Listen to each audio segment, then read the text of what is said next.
গছু কাটিছে এইবিলাক গছ কি এখেতে কাটিছে নেকি?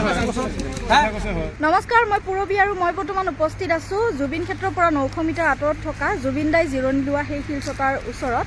কেইদিনমান আগতে এটা ভিডিঅ' দেখা পালোঁ। অৰ্জুন ৰংপি নামৰ এগৰাকী স্থানীয় যুৱকে সেই ভিডিঅ'টো দিছিলে যে এই জুবিন দাই জিৰণি লোৱা খন্তেক সময়ৰ বাবে জিৰণি লোৱা কাৰ্বি সমাজৰ যি স্মৃতিসৌধ সেই শিলচটা কোনোবাই উঘালি পেলাইছে, কোনোবাই ভাগি পেলাইছে, তেনেকুৱা আমি এক ভিডিঅ' দেখিবলৈ পালোঁ। আৰু অৰ্জুন ৰংপি নামৰ যুৱকজন হৈছে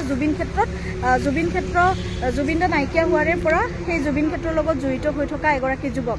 আৰু তেখেতৰ ভিডিঅ'টো পাই আজি এই স্থানলৈকে আহিছোঁ। মই পোনপ্ৰথমবাৰৰ বাবে আমি কেইজনমান লগ হৈ এই শিলচটা যেতিয়া বিচাৰি উলিয়াইছিলোঁ, এই ঠাইখিনি হাবি জংঘলেৰে আৱৰি আছিল। আৰু এই হাবি জংঘল চাফা কৰি ইয়াৰে স্থানীয় লোককেইগৰাকীয়ে মোৰ ভিডিঅ'টো পোৱাৰ পাছত মোলৈ ফোন কৰিলে আৰু তেওঁলোকে আহি খুব সুন্দৰভাৱে হাবি জংঘল চাফা কৰিলে। জুবিনদাৰ অনুৰাগীসকল এই স্থানলৈ আহিব পৰা হ'ল খুব সুন্দৰভাৱে। কিন্তু তাৰ পাছত যেতিয়া এনেকৈ ঠিকেই চলি আছিল, তাৰপিছত যেতিয়া হঠাৎ কেইদিনমান আগতে এই ভিডিঅ'টো পালোঁ, আমাৰো মনটো বেয়া লাগিলে। কোনে এই কাম কৰিলে, আমিও সেয়া তাক লৈ চিন্তিত হৈ পৰিছিলোঁ। আৰু আজি এই স্থানত আমি আহি উপস্থিত হৈছোঁ। আচলতে কি হৈছিল আপোনালোককো জনাওঁ বুলি ভাবিছোঁ। পোনপ্ৰথমে এয়া দেখুৱাই লৈছোঁ জুবিন দাই জিৰণি লোৱা সেই শিলচটাৰ পৰিৱেশ। বৰ্তমান শিলচটা পুনৰ সেই স্থানতেই থৈ দিয়া হৈছে, পুনৰ সেই স্থানতেই শিলচটা আছে। এই শিলচটা উভালি পেলোৱা বুলি এক ভিডিঅ' ওলাইছিলে। বৰ্তমান সময়ত কিন্তু শিলচটা সেই আগৰ ঠাইতেই খুব সুন্দৰভাৱে থোৱা আছে, কিন্তু ইয়াতে ওচৰত থকা শিলচটা কিন্তু ভাঙি আছে। চাওক, এই যি শিলচটাৰ আউজি জুবিন দাই বহিছিলে সেই শিলচটা আকৌ থোৱা হৈছে একে ঠাইতে আগৰ জেগাতে, কিন্তু ওচৰত থকা শিলচটা এই ভাগি আছে। আৰু এই কাণ্ডটো কোনে সংঘটিত কৰিছে, এই কাণ্ডটো কিয় হ'বলৈ পালে, এনেধৰণে জুবিনদাৰ বেনাৰ পোষ্টাৰবোৰ কোনে ফালিলে, সেই কথা জানিবলৈকে আজি ইয়ালৈকে আহিছোঁ। আচলতে কি হৈছিলে ঘটনাটো। আমাৰ সৈতে সেই অৰ্জুন ৰংপি নামৰ যুৱকজন আছে। অৰ্জুন ৰংপিৰ ভিডিঅ'টোতে আমি প্ৰথমবাৰৰ বাবে দেখিবলৈ পাইছিলোঁ। তাকে সুধো, অৰ্জুন কি হৈছিলে ইয়াতে? আমি যিহেতু তুমি গমেই পোৱা, আমি প্ৰথমৰ পৰাই জুবিন ক্ষেত্ৰত লাগি আছোঁ। আৰু প্ৰথম যেতিয়া মই ভিডিঅ' দিছিলোঁ ইয়াতে প্ৰথম একচুৱেলি এইখিনি ফিল্ম আচলতে আমাৰ এই পুৰবী বাইদেউ এনে খুব ধুনীয়াকৈ ওলাইছিল। আমি হাবি জংঘল ফালি ফালি আহিছিলোঁ। তাৰপিছতে মোলৈ ফোন আহিছিলে আমাৰ জিতেন মহিলাৰী দাদাহঁতৰ। তেওঁলোকে আহি দা কোৰ লৈ আহি জংঘলখিনি চাফা কৰিছিল, যাতে জুবিন অনুৰাগীসকলে এই স্থানত আহি জুবিন দাক সোঁৱৰণ কৰিব পাৰে। কিন্তু হঠাৎ তোমাৰ ভিডিঅ' এটা সিদিনা দেখিলোঁ যে কোনোবাই বেনাৰ চেনাৰ কাটি পেলাইছে, গছ গছনি কাটিছে, লগতে জুবিনদাৰ শিলচটা উভালি পেলাইছে। কোনে কি কৰিছিল, আচলতে কি হৈছিল? কি হ'ল, আমি প্ৰথমতে ভাবিছোঁ কি যে সঁচা যেটা কোনোবাই কৰিছে, কিন্তু বাস্তৱত ইয়াৰ কৰা কাৰণটো কি সেইটো আমি জানিবতো লাগিব ন। যেতিয়া মই প্ৰথম যেতিয়া মই ভিডিঅ' কৰিছিলোঁ, তেতিয়া মই ভাবিছোঁ যে এইটো কোনোবা দুৰ্বৃত্তই কৰিছে কামটো, কিন্তু নহয়। আচলতে এই যিখিনি মাটিখন, এইখন মাটিখন দখল কৰা হওক বা চৰকাৰী বা ম্যাদী হওক, কাৰোবাৰ আণ্ডাৰতো মাটিটো আছে ন। এই মাটিখন যিখিনি আপুনি শিল দেখিছে, আমাৰ নিয়মত যিহেতু এটা কাৰ্বি মানে মৰাৰ লগে তাৰ নিয়ম থাকে, স্মৃতি হিচাপত শিল পুতাৰ লগে তাৰ নিয়ম নীতি কৰি ধুনীয়াকৈ শিলখন ৰাখে। সেই শিল এই ল'ৰাজন কি কৈছে, ইয়াৰ পৰা উঘালিছে, তাৰ পৰা উঘালিছে, কৈ আছে পৰা আছে, কিবা আছে, পৰালক উঠাই নপৰে। এই ল'ৰা এজন আছে, এই দেখিছে বাইট দি আছে, সেই ল'ৰাজন কোন হয়? সেইজন আছে, এই ল'ৰা আমি চিনি নাপাওঁ। সি আমাৰ ডিমৌৰা বাসীৰে নহয়, শিৱসাগৰ বুলি নিজকে পৰিচয় দিছে। আমাৰ ডিমৌৰা বাসীৰে নহয় আৰু আমাৰ জনগোষ্ঠীৰ মানে নহয়। কিন্তু আমাৰ কথা, আমাৰ ভাষা সি কি জানিব? শ্মশান বুলিও কৈ আছে ল'ৰাজনে। সি কিবা জানে নেকি শ্মশান হয় নে নহয়, কিবা জানে নেকি? সেই ল'ৰাজনে উভালিছে নেকি শিলচটা? মই যিখিনি গম পাইছোঁ, এই ল'ৰা উভালিছে। আৰু সত্য কথা এই দাদা আমি লগ পাইছোঁ, এই দাদাখিনি চব আমাক খুলি কৈছে, মানে ইয়ে বদমাচি কৰিছে। দাদা ইয়ে নহয়, এই কিন্তু ইয়ে মানে এই ল'ৰাজনৰ ওপৰতে অভিযোগ উঠিছে। আপোনাক ক'ত ঘৰ বুলি ক'লে? ফটোখিনি চাব নিজে কিনি অনা ফটো, কিনি আনি ফটো লগাওঁ, তাৰ পৰা চুৰি কৰি লৈ যাওঁ। যিখন ফটো মই এবাৰ চুৰি হয়। আপুনি শিলটো কিয় উঠাইছিলে? এইটো কোনে উলিয়াইছে? এইটো কিয় কৰিবি তই? সেইটো লাগে আমাৰ, কিয় কৰিবি? আমাৰ নিয়ম, আমাৰ জাতি, আমাৰ পৰম্পৰা কিয় ওলাই আহিবি?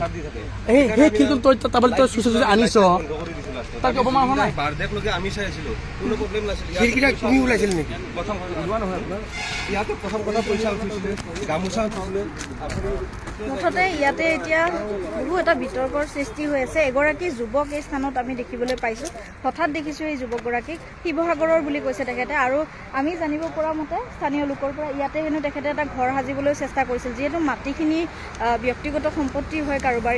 কিন্তু তেওঁলোকে জুবিনদাৰ সোঁৱৰণত এই শিলচটালৈ অনুৰাগীসকল আহিছে বাবে ধুনীয়াকৈ জেগাখিনি চাফ চিকুণ কৰি সকলোকে আহিবৰ বাবে সুবিধা কৰি দিয়া হৈছে। স্থানীয় লোকসকলেই চাফ চিকুণ কৰিছে। কিন্তু হঠাৎ যেতিয়া ইয়াতে গছ গছনি কাটিলে শিল উভালা হ'ল তেতিয়া হয়তো নিশ্চয় তেওঁলোকৰো খং উঠিছে বা এনেকুৱাই কিবা এটা নিশ্চয় হৈছে কিন্তু যোনে এই কামটো কৰিছে এইটো কাম একেবাৰে ভাল কাম হোৱা নাই জুবিন দাক আমি সকলোৱে ভাল পাওঁ শ্ৰদ্ধা কৰোঁ আমাৰ প্ৰাণৰ শিল্পী আৰু তেখেতে এই ঠাইখিনিত এটা সময়ত জিৰণি লৈছিলে আৰু এই শিলচটা হৈছে কাৰ্বি সমাজৰ এক পৰম্পৰা অনুসৰি তেওঁলোকৰ কোনো এজন ব্যক্তি এইখন সংসাৰ এৰি গুচি গ'লে সেই মৃতকৰ স্মৃতিত এচটা শিল স্মৃতিসৌধ হিচাপে ৰাখি থোৱা হয় সেয়া কাৰ্বি সমাজৰ পৰম্পৰা আৰু সেই শিলচটাতে 12 বছৰ পূৰ্বেই জুবিন দাই এখন্তেক জিৰণি লৈছিল আৰু এই কথা যেতিয়া সকলোৱে গম পালে এই শিলচটা সোণাপুৰৰ জুবিন ক্ষেত্ৰৰ পৰা 900 মিটাৰ আঁতৰত চেপাকুচি নামৰ এই ঠাইখিনিত আছে তাৰ পিছৰে পৰা জুবিন দাৰ অনুৰাগীসকল ইয়ালৈ অহা হ'ল কিন্তু আমাৰ অতিকৈ দুখ লাগিছে এইটো কথা জানি যে এই শিলচটাৰ লগত উভালা হৈছে জুবিন দাৰ ফটোবিলাক ভাঙি চিঙি পেলোৱা হৈছে এই কথাটো শুনিবলৈ পাই এয়া দেখিবলৈ পাই ভিডিঅ'ত আমাৰ সঁচাকৈ অত্যন্ত দুখ লাগিছিলে আৰু আজি সেইকাৰণে আমি গোটেইবোৰ ডিমৰীয়াৰ আমাৰ সাংবাদিকসকল দাদাসকলৰ সৈতে আমি আহি উপস্থিত হৈছোঁ আচলতে ঘটনাটো কি হৈছিলে সেই বিষয়ে জানিবৰ কাৰণে এই স্থানত আহি উপস্থিত হৈছোঁ আৰু আপোনালোককো এই ভিডিঅ'টোৰ জৰিয়তে মই অকণমান জনাবলৈ চেষ্টা কৰিছোঁ অৰ্জুন এই কি মদ পানী খায়ো ইয়াতে মদ পানী খাই আহি কিনে এনেকৈ বাগাৰ দিয়ে মদ পানী খাই খুবেই কিয় পিছে এইটো এটা জনজাতি এইটো মৰমত দিয়া এইটো স্কুল ৰখা পাইছোঁ তো তাতে মদ পানী দেখে তাক খুবেই কিয় তই খুবেই কিয় পিছে তই আৰে এইটো কি ইয়াত কিন্তু খোৱা জেগা নেকি এইটো তাত নিয়ম আছে পৰম্পৰা আছে তাত কিছু খোৱা জেগা নেকি জুবিনক আমি বহুত লাগিছোঁ লাগি আজি এই অৱস্থা যিখিনি বাইদেউসকল আছে পূৰ্বী বাৰিন্দা আছে দাদাইন্দা আছে বহুত লাগিছে জেগা কাৰণে আমাৰ ভাই ইমান জ্ঞান দিব নালাগে যা জুবিন দা আমাৰ দিনৰ সম্পত্তি আমি চামাৰি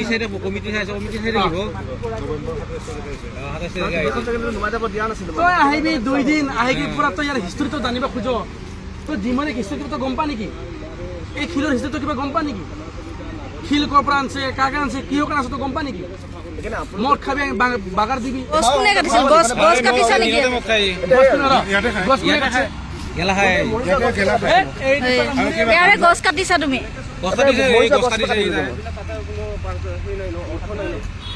ইয়াৰে গছো কাটিছে এইবিলাক গছ কি তেখেতে কাটিছে নেকি গছবিলাক কিয় কাটিছে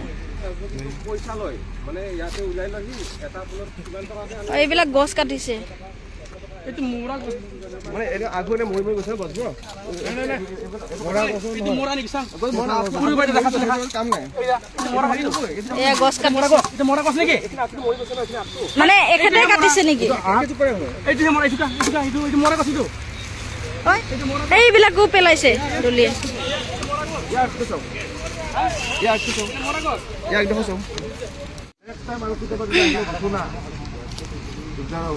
এই গছ কিমান মান জোপা কাটিছে ইয়াতে বাইদেউ পুৰুবা আপুনিও দেখিছে মই দেখিছোঁ ইয়াতে বহুত গছ আছিল এই গছৰ ভালকে জুবিন ইয়াত আহি সোমাই কিনে পৰিৱেশটো চাইছিল ন আজি এইখিনি চাব এইখিনি আজি জুবিন দাই গছ ভাল পায় কিন্তু তেনে ক্ষেত্ৰত জুবিন দাই জিৰণি লোৱা শিলচটাৰ ওচৰৰ গছবোৰ কিয় কাটিব লাগে যদি মৰমে আছে কিয় কাটিব লাগে পাৰিলে এখন গছ ভালকে লগাবহে লাগে আৰু আমি ভাবি আছিলো যে এই ঘটনাটো সংঘটিত কৰিছে এই মাটিখিনিৰ মালিকে কিন্তু মাটিখিনিৰ মালিক এনেই বদনাম হৈ আছে না মাটিৰ মালিক ভাল আছে প্ৰথম ময়ো ভুল বুজিছিলো কিন্তু প্ৰকৃত মাটিৰ মালিক বেয়া নহয় ভাল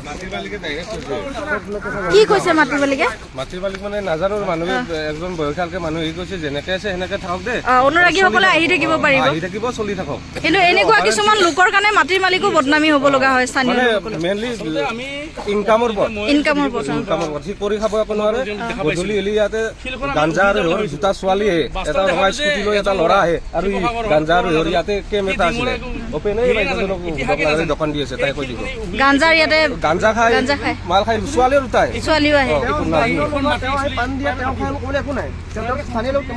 কোন লোকে আহি ইয়াতে গাঞ্জা খায় আপোনালোকে নাজানো তেওঁলোকে আহি পানী চানী দিয়ে তেওঁলোকে খাই নাখাব চাব একো নাই মোৰ মেইন জেগাটো মই চাই থাকো মই মেইন মই সেইখিনি চাই থাকো সঁচাকৈ এতিয়া আমি ভাবি আছিলোঁ যে সকলোৱে সেনেকৈ ভাবি আছিল অৰ্জুনতেও ভাবি আছিল যে ইয়াৰে মাটিখিনিৰ যিগৰাকী মালিক সেই মালিকগৰাকীয়ে এই কাণ্ডটো সংঘটিত কৰিছে বুলি মানে সকলোৱে ভাবি আছিল কিন্তু ঘটনাটো ক্ৰমান্বয়ে মানে ওলোটা হৈহে গৈ আছে ইয়াতে যিগৰাকী ল'ৰা শিৱসাগৰৰ ল'ৰা বুলি কৈছে তেখেতে কেতিয়াৰ পৰা আছে তেখেতে নাজানো। এই শিৱসাগৰৰ যুৱকগৰাকীয়ে হেনো ইয়াতে মদ ভাং খাই উৎপাত কৰে আৰু ইয়াতে কৈছে ইতিমধ্যে কোনোবা ছোৱালীও আহে ল'ৰাও আহে একেলগে গাঞ্জাৰ আড্ডা বহে, তেনেকুৱা এক আড্ডা বহে আৰু গছবিলাক কাটি পেলোৱা কথাটো একেবাৰে সঁচা। ইয়াতে শিৱসাগৰৰ পৰা অহা যিগৰাকী যুৱক আছে সেই যুৱকগৰাকীয়ে কেইবাজোপাও গছ কিন্তু ইয়াতে কাটিছে। ইয়াতে বহুত গছ গছনি আছিল, গছবোৰ কটাটো কিন্তু ভাল কথা কেতিয়াও হ'বই নোৱাৰে। ইয়াতে জুবিন দাই গছ গছনি কিমান বেছি ভাল পায় আৰু এই গছবোৰ দেখিয়ে হয়তো 12 বছৰ পূৰ্বে জুবিন দাই এই স্মৃতি হৈ এই শিলচটাত জিৰণি লৈছিল এখনতে, কিন্তু এই গছবোৰো কাটি পেলোৱা হৈছে। আপোনালোকে এয়া চাব পাৰে, এই যুৱকজনে এয়া গছবোৰো কাটি পেলাইছে। এইবিলাক চাওক গছ, এইবিলাক গছ এনেকৈ পৰি আছে, এই ইপিনে সেয়াও গছ পৰি আছে, ডাল চাওক, এইবিলাক গছ কাটি পেলোৱা হৈছে, এইবিলাক পৰি আছে গছো কাটি পেলোৱা হৈছে। শিৱসাগৰৰ পৰা অহা বুলি কৈছে, এনেকুৱা কাম কিন্তু কেতিয়াও হ'ব নালাগে। শিৱসাগৰৰ পৰা অহা বুলি কৈছে, এয়া বাইক লৈ আছে দাদাহঁতে ল'ৰাজনৰ। কিন্তু বৰ্তমান জুবিনদাৰ সেই জিৰণি লোৱা স্মৃতিসৌধ, কাৰ্বি সমাজৰ যি নীতি নিয়ম অনুসৰি স্মৃতিসৌধ শিল পোতা হয় মৃতকৰ সোঁৱৰণত স্মৃতিত, সেই শিলচটা পুনৰ এনেকৈ ইয়াতে দিয়া হৈছে। এই শিলচটাতে জুবিন দাই জিৰণি লৈছিলে, এই শিলচটা। কিন্তু এনেকুৱা কাণ্ড কোনোপধ্যেই হ'ব নালাগে। যোনে এই কাণ্ড কৰিছে, এই ল'ৰাগৰাকী, এই যুৱকজনে, শিৱসাগৰৰ যুৱকজনে এই কাণ্ড কৰা বুলি ইতিমধ্যে স্থানীয় লোকসকলে সকলোৱে গম পাইছে কথাটো। কিন্তু এনেকুৱা কথা হ'ব নালাগে। এনেকৈ গছ গছনি এয়া চাওকচোন, থালবোৰ পৰি আছে এনেকৈ গছৰ ডালবোৰ, গছ গছনি কটাটো কোনোপধ্যে গ্ৰহণযোগ্য হ'ব নোৱাৰে। ইয়াতে গছ গছনি কাটিছে,